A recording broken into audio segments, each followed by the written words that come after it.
Let's start just a minute early. And good.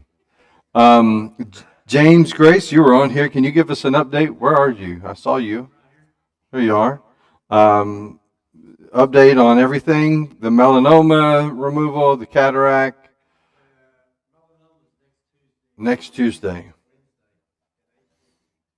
Okay.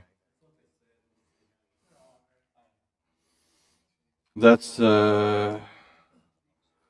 Wednesday the 11th. Okay. Okay. Update on Miss Linda Filippini.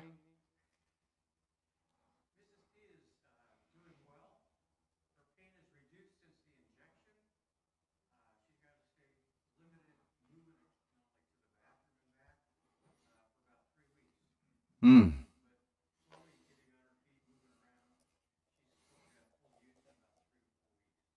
Full use. Okay.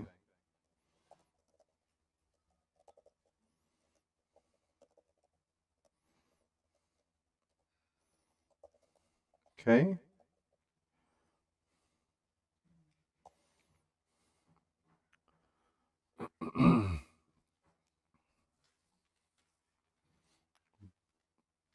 There he is.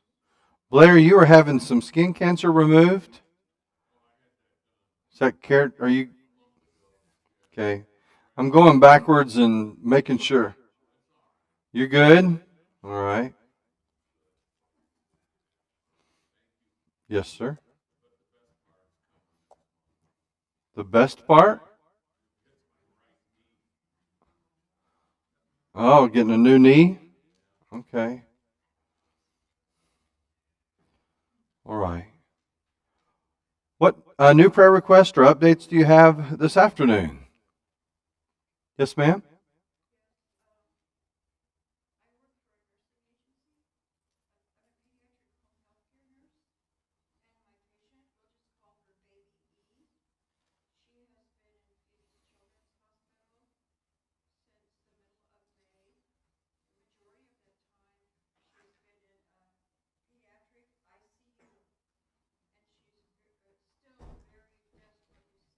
Okay.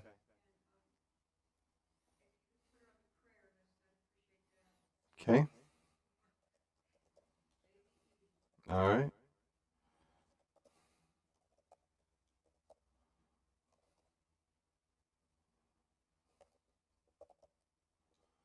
All right. Others? All right. Having great attendances at our VBS every day this year is above the same day last year significantly. And so that's really, really good. And so praise the Lord for that. Um, I have avoided being here much of the time. When I've had meetings, I've come in. But other than that, how many of you, anybody here working VBS? You're here? Oh, yeah, several. Okay. If you go to sleep, I won't judge. Okay. Right now, you got to be tired. That's a good tired, and I appreciate you being here for a Bible study this afternoon. Um, but it's going well. Titus chapter 2. Titus 2. Titus 2.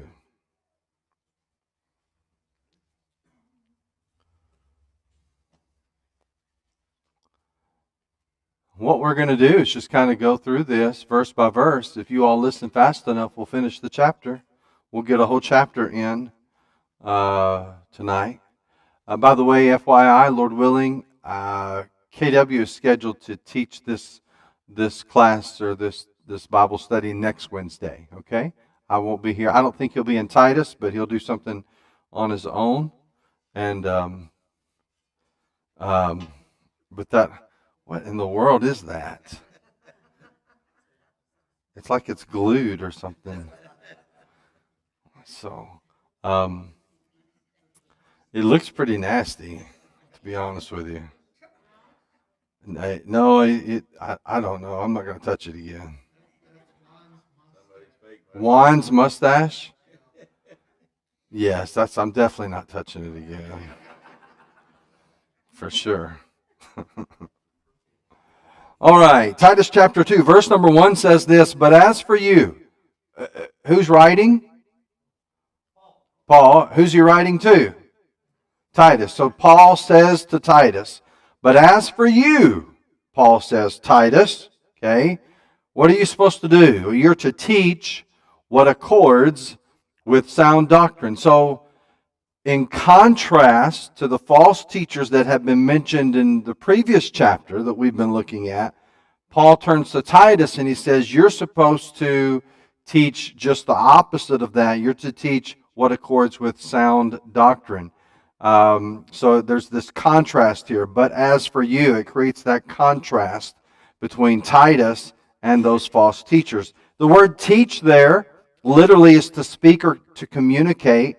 It's not just formal preaching, but this word indicates and includes like daily instructional type kind of thing. It's not just what I'm doing right now, teaching to the church corporately, but one-on-one even, one-on-one discipleship. That's included in this word teach. The phrase what accords with, simply means what is fitting or what is appropriate. Sound doctrine, literally that means healthy teaching, free from corruption, free from error. It's rooted in truth. It's spiritually nourishing. You can get the sense of nourishing, healthy. You get the sense of that doctrine feeds the soul. Healthy doctrine, sound doctrine makes for a healthy soul. Okay, that's the idea there. We also know that sound doctrine is not just to be abstract, but it's supposed to shape our behavior, our orthodoxy.